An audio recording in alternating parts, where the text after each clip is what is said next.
behind the hedge. Hello. Hello, folks. Good afternoon. How are you? Come on up, everyone.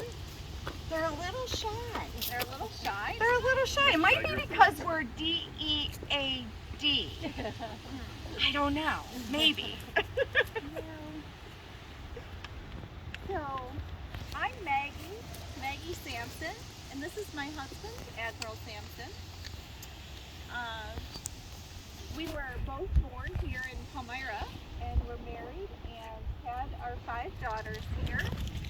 Unfortunately, I passed away at the age of 36, and you went on to do great things though, dear. I had a great career. I went on. I was actually, to kind of go backwards a little bit, I grew up here. I was raised in I did all the farm work and field work and things that you could possibly do, and I was lucky enough to be noticed by a man named Mr. Sullivan, who had connections in the military and knew that I wanted to go to college and got awarded. My family was very poor, and he saw a way for me to get into the Naval Academy, which today is known as Annapolis. I was brought in at age 17, and I was top of my class for 3 years. And you might ask what happened to the 4th year? The Civil War happened. I was put on a screw-type ironclad ship that was almost immediately sunk as we pulled out of the harbor. And of the 95 men on board, 75 passed away. I was very distraught. In those days, you didn't get on your phone and call home and say, I'm okay. So there was a long period of time before she knew that I was one of the few survivors of that ship. Now, I was a first mate on the ship, but it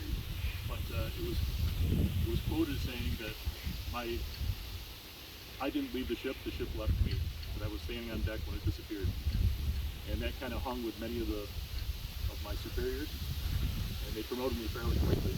And I was on countless ships after that. What I'm most known for is in 1898, 100 years. In 1898, I'll tell you, when you're dead, time goes by. 1898, the United States declared war in the Spanish-American War, and I was sent out to hunt down Admiral Pascual Servas, and he was the fleet commander of the Spanish Army. Now, the Spanish they were trying to colonize Cuba. They were going after ships in our territory that were trying to move cargo and things like that, and we wanted none of it. So the president told me to go out and find him.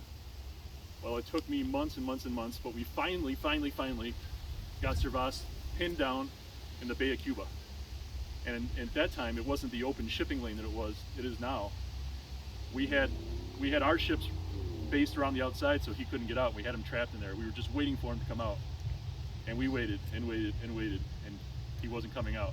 And we didn't want to send our ships in one at a time and be picked off, so we just said we'll blockade it and we'll hold him there. Well, I decided that I was going to go off to Santiago for a meeting, and I took my flagship, and when the flagship left, Servas thought that was his time to come out.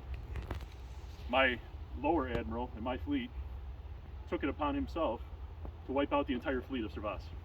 Every ship, sunk every one of them.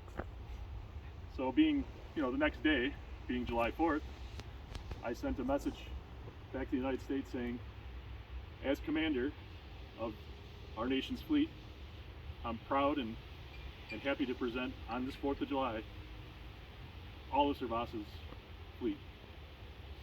And my underling, Shea, the Admiral Shea, took a burn to that because I wasn't there.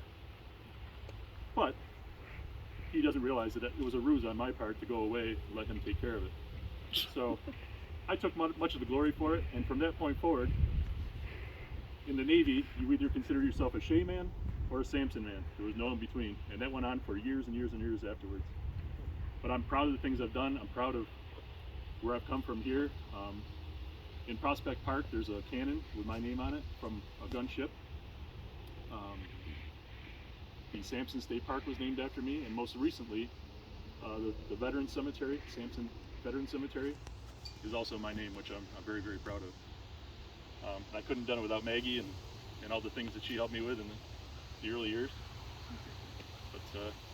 that's my history. That's where I come from.